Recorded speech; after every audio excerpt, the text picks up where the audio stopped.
Olá, muito boa tarde para você. De hoje até quinta-feira, líderes das principais potências do mundo estão reunidos nos Alpes suíços. Em Davos, o foco é discutir temas como desigualdade, pobreza, inovação e meio ambiente. Especialistas resumem que o evento é a oportunidade de pessoas influentes e bem intencionadas fazerem algo de bom para o planeta. Mas o que realmente será discutido pelos participantes vai ficar longe dos olhares dos jornalistas, já que a maioria dos encontros acontece a portas fechadas. Resta esperar pelo bom senso e não apenas por conversa fiada de quem viajou às custas do dinheiro de contribuintes de diferentes partes do mundo. E nesta edição do Mundo Meio-Dia, você vai ver também. Avalanche atinge esquiadores e provoca morte no Japão. Já na Suíça, risco de deslizamentos atinge o nível mais alto. Governo sírio é acusado de novo ataque químico contra a área rebelde em Damasco. Em visita a Israel, o vice-presidente dos Estados Unidos anuncia data de transferência de embaixada americana para Jerusalém. E personagem da Disney ganha estrela na calçada da fama de Hollywood. Fique com a gente, o Mundo Meio-Dia começa agora.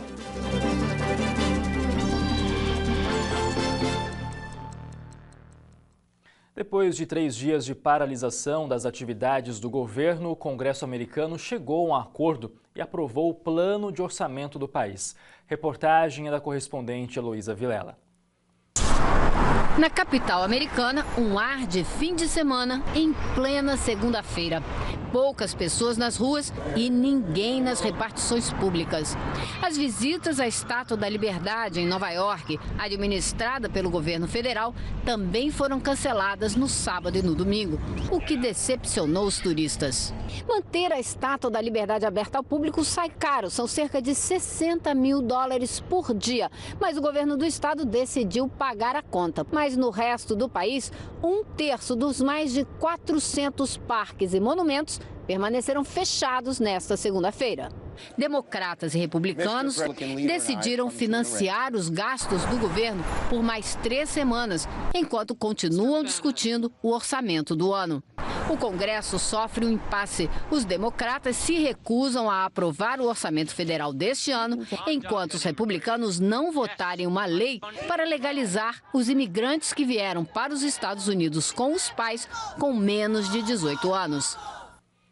E nesta terça-feira, um tremor atingiu a Indonésia. Segundo o Serviço Geológico dos Estados Unidos, o terremoto de 6,1 graus de magnitude aconteceu na ilha de Java. Trabalhadores de escritórios no centro de Jakarta se assustaram com o tremor e abandonaram os prédios em que trabalhavam. Autoridades descartaram o risco de tsunami e até o momento não houve relatos de feridos ou danos materiais. Já um outro terremoto de 7,9 graus de magnitude foi registrado no Alasca. O Serviço Geológico dos Estados Unidos emitiu um alerta de tsunami para esse caso. Esse alerta abrange as regiões do Alasca, Oregon, Califórnia e Baía de São Francisco. E uma onda de frio extremo na China fez a temperatura que já era gelada despencar. Nessa segunda-feira, os termômetros chegaram a marcar quase 50 graus abaixo de zero. Pouca gente se arriscou a sair de casa. Foi preciso coragem para enfrentar o frio, a neve e a neblina nas ruas. A cidade de Zhenhe fica na Mongólia Interior, uma região autônoma da China. Pela manhã, a temperatura era de 45 graus negativos. Até mesmo os veículos usados para remover a neve ficaram congelados. Mas o recorde de frio foi registrado na cidade de Zhenhe, onde os termômetros marcaram 49,8 graus abaixo de zero. Aqui no Japão não se via tanta neve em 4 anos na capital Tóquio. Em alguns pontos da cidade, o gelo acumulou mais de 10 centímetros. Houve muito transtorno nessa segunda-feira. Voos domésticos foram cancelados e linhas de trem interrompidas. O gelo mudou as cores do Palácio Imperial e da vegetação nos parques da cidade. O frio continua nos próximos dias. A máxima não passa de 6 graus, mas a neve não deve voltar a cair tão cedo. Pelo menos uma pessoa morreu e 11 ficaram feridas em uma avalanche no Japão. Veja os detalhes no nosso giro de notícias pelo mundo. A avalanche aconteceu momentos depois da erupção de um vulcão. Estas imagens mostram o momento em que a neve atingiu os esquiadores. Rochas também foram expelidas da cratera, machucando algumas pessoas. Entre os feridos, vários foram resgatados em estado grave. 6 esquiadores que ficaram soterrados eram integrantes da Força de Autodefesa do Japão, envolvida em manobras de treinamento. A Suíça emitiu um alerta para avalanches no país. Para garantir a segurança no Fórum Econômico Mundial, que começou hoje, foram realizadas explosões controladas nas montanhas, o que reduz o risco de deslizamentos. Mas na estação de esqui Zermatt, no sudoeste da Suíça, a neve cedeu. O risco de avalanche em toda a Suíça foi classificado como nível 5, o mais alto na escala. O país enfrenta o maior acúmulo de neve dos últimos 19 anos. O governo sírio é acusado de um novo ataque químico contra uma área rebelde em Damasco. Imagens feitas por grupos de resgate mostram um bebê sendo socorrido.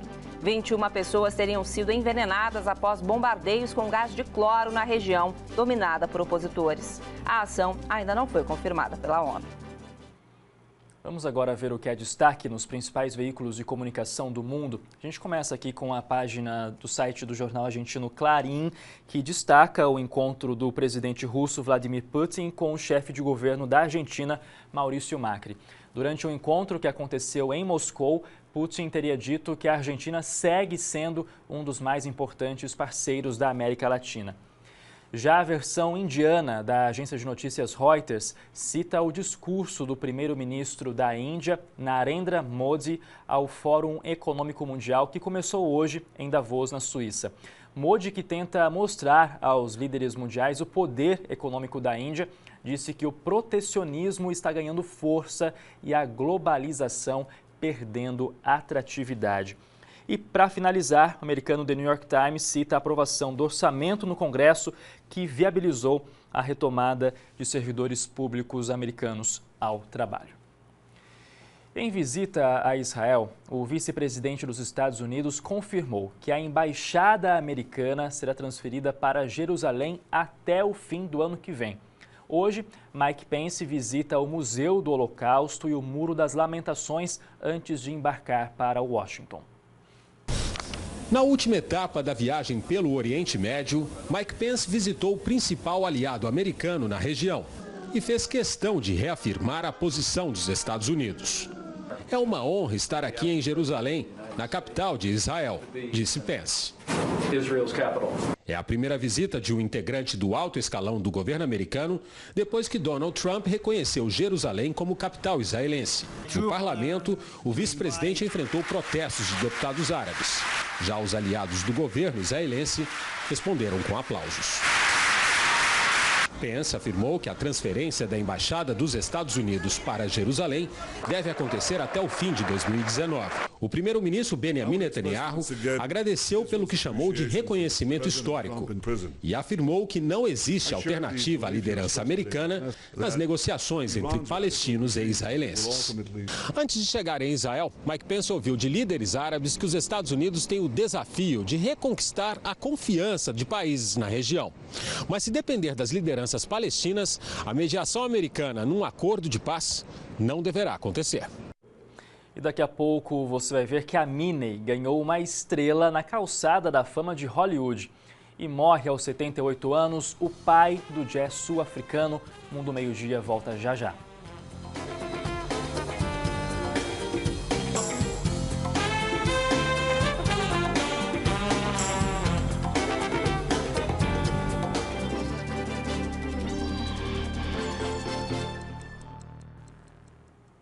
Foram divulgados agora há pouco os indicados ao Oscar 2018.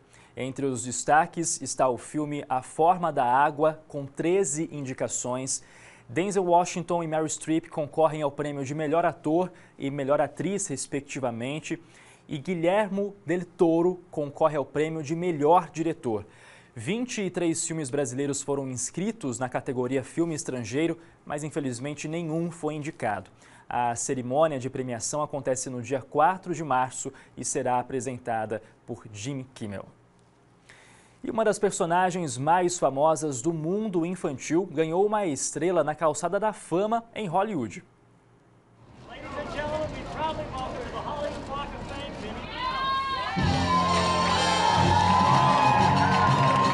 Minnie Mouse recebeu uma estrela na Calçada da Fama de Hollywood. O icônico vestido vermelho de bolinhas brancas inspirou a cantora Katy Perry, que apresentou a homenagem e até mesmo o tapete do local. O marco vem apenas 40 anos depois que Mickey foi eternizado na calçada. 40 anos depois de Mickey ganhar sua estrela, estou encantada de homenagear Minnie e sua magia com a estrela dela.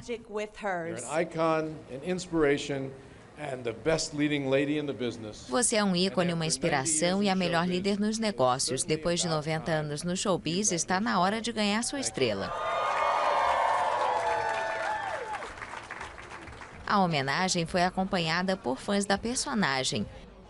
Depois de receber sua própria estrela em 1978, Mickey Mouse prestigiou a namorada. Mickey, estou tão feliz que você esteja aqui para dividir esse momento maravilhoso comigo. Isso é para você. Este é o melhor dia de todos. Obrigada, obrigada, obrigada.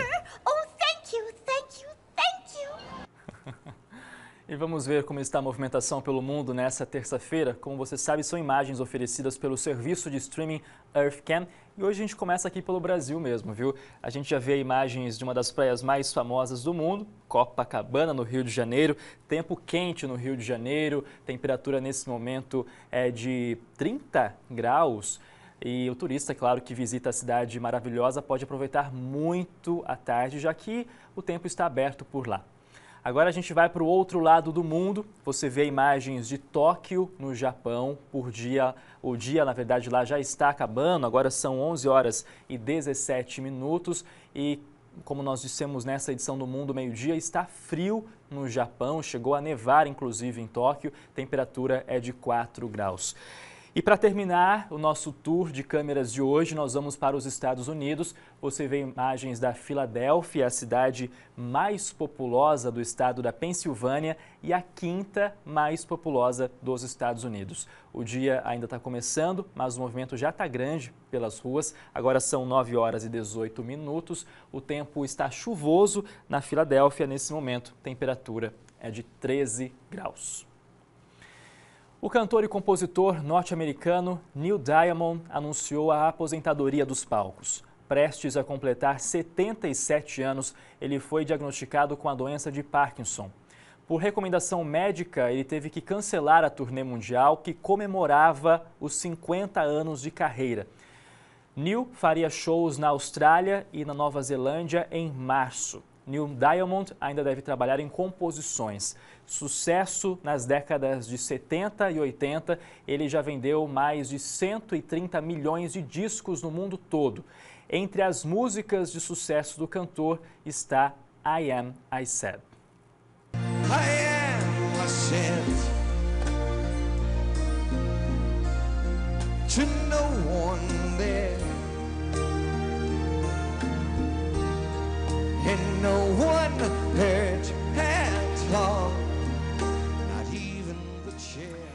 E morreu hoje, aos 78 anos, o pai do jazz sul-africano.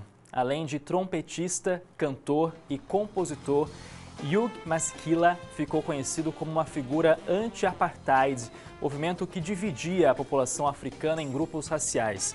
Por 3 décadas, Maskela viveu exilado no Reino Unido e nos Estados Unidos por suas ideologias políticas. Em 2010, o artista se apresentou na abertura da Copa do Mundo da África. O presidente sul-africano divulgou um comunicado lamentando a perda do cantor e afirmou que agora a nação tem de homenagear um homem que manteve viva a chama da liberdade. Hugh Maskela tinha 78 anos e morreu em decorrência de um câncer de próstata.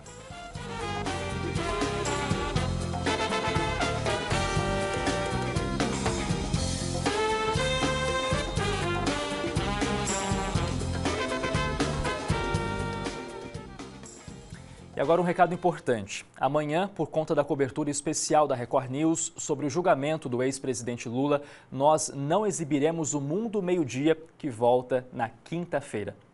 Muito obrigado pela sua companhia, uma boa tarde para você e até mais.